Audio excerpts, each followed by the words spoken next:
Hello everyone, Brian here, and today I've got another booster hunting clip video for you. I still haven't been able to pull off one of those full games like I did in the past. Either it was because the boosters weren't very organized, or they just weren't setting up very quickly and I killed them many times in transition. Plus, you add in the fact that I'm still somewhat rusty. I still haven't gotten my complete booster hunting chops back. So you factor those couple things in, and I haven't been able to pull off that full video for you just yet, but I am going to be working on it and trying sometime in the near future. So the other day I did decide to hop into some Bare Bones Pro, and I did find some guys that at least wanted to try to boost, as you just saw right there, Mr. what was his name, Deluxe TG, I don't know. But these guys weren't very organized, and Wasteland is a tougher map for me to try to boost or hunt on, because it's just so large, and if you do have a few guys that aren't trying to hunt with thermal sniper scopes and whatnot, a lot of times, since I'm really not paying attention to all I'm listening for is those tactical insertions, I end up getting picked off a lot of times myself. And look at that, dumbass, I thought I had a grenade on, but nope, it's my Claymore for my regular TDM class. I really did need to change up my classes because I tried using the UMP, as you saw in the first couple of kills I got on this map, and the map is just too big to try to get those long-range kills with the UMP. And I totally forgot that this class did not have a grenade on it, so I was pretty much just trying to use the TAR. I did manage to kill these guys a few times with it, since it does have such a high fire rate, and this time around playing Modern Warfare 2, the TAR really has turned into my favorite gun. Back when I played on the PS3, I used to use the ACR and the SCAR almost exclusively. But I tried using them now. Well, the ACR I tried using a couple games, and I'm just not really feeling it this time. I said the TAR 21 Silence has just been beast for me, as you guys see me using it in most of my Team Deathmatch games. So I'm pretty much sticking with that for most of my games, even sometimes when I booster hunt. And I'm using the Spaz a lot more than I ever did. Back when I used to play on the PS3, I used the AA-12 with extended mags most of the time as my secondary when I wanted to use a shotgun. But this time I'm just having so much more fun running around with the Spaz, and I even do manage to get some kills in the boosters here with the Spaz over the course of this game, so I'm just trying to mix things up a little bit more. Before I just used to use the UMP 45 Silence and my RPG as my secondary, which I do make the changeover in subsequent games coming up, but I said just try to have some more fun with booster hunt and not just try to be so, I guess, rigid with my class selection. And as you can already see, these guys are slow as hell in getting set up. I don't know if they just suck as players in general, or if they're just bad boosters, but Mr. Sniper 4571, and I think his friend's name is Elite Sniper. Yeah, okay. Those are some great names for boosters, but despite whatever mental challenges these two may have, I finally did get into the game. Took long enough, didn't it? And since I heard these guys in here, I decided to pull up the Spaz, and oh, guys, you really do need some help. I mean, this building is such a high traffic area, you really don't expect to find boosters setting up in there. Now, this is where you expect to find them. You always find them sitting back here. This is where I get my Claymore kill. And then I just sneak up behind them and drop the Claymore. They do kill me, of course, but it definitely is well worth it since I did take them both out and destroy their attack in the process with the Claymore. Moving on now to Afghan, our sniper crew did decide to stick around again, and we also had another pair of boosters decide to join the party.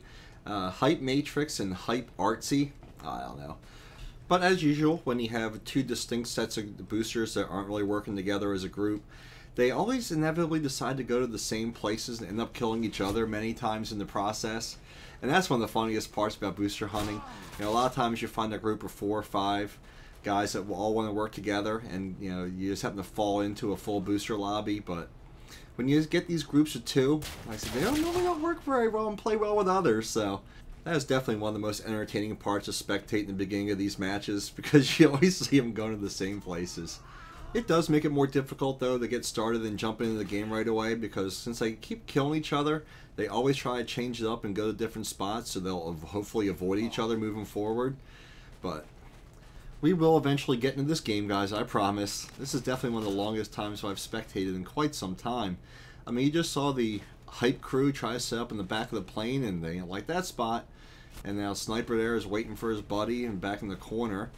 And these guys just can't figure out where the hell they want to get set up. I mean, come on, guys, just get to it already. Pick your places, and let's get this show on the road. Right. I am finally going to be jumping into this game, and thankfully I didn't get booted for inactivity for spectating for so long, but I did want to talk to you guys a little bit about booster hunting in general, because I get a lot of personal messages and comments on some of my videos where you guys ask me for tips and suggestions as far as the most effective way to booster hunt. Whether you guys make your own videos or not, obviously some of you do want to get into booster hunting because it is so much fun to do. So I figured I'd just give you a few basic tips and guidelines that I use whenever I do it, because I have done, what, 25, 26 of these now?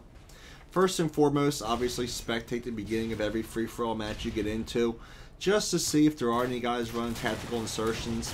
And if there are, definitely take a look and see if there's more than one, and observe and see where they're going to go get set up if they do decide to boost.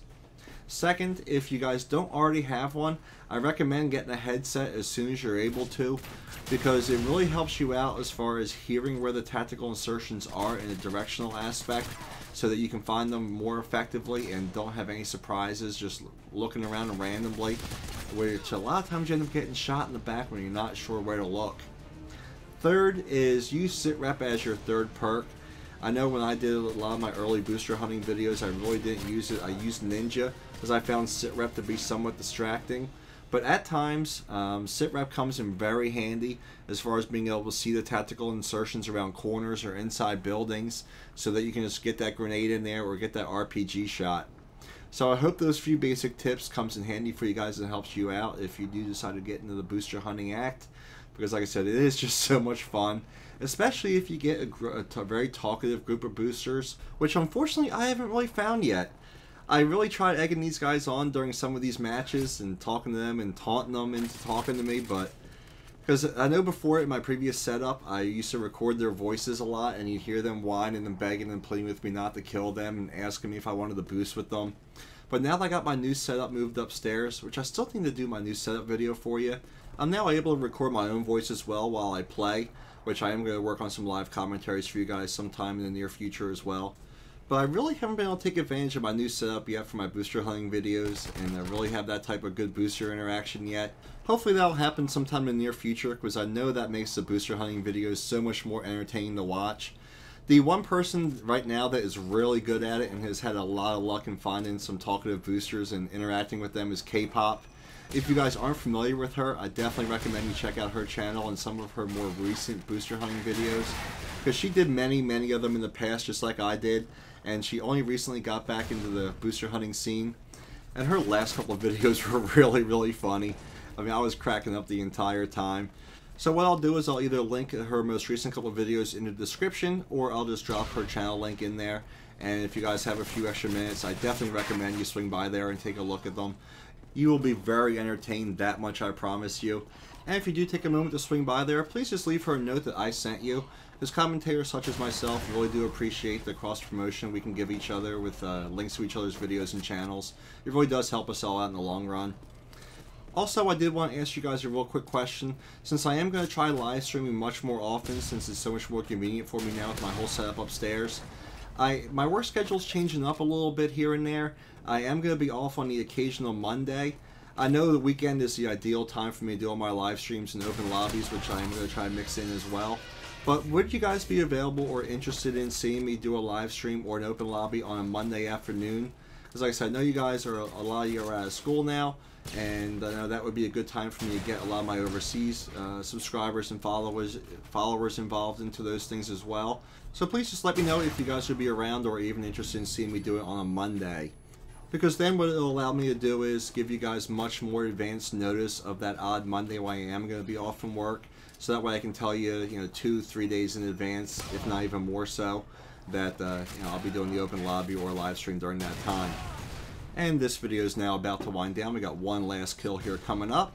So I hope you guys really did enjoy the video. I will talk to all of you soon, and I hope you have a good one.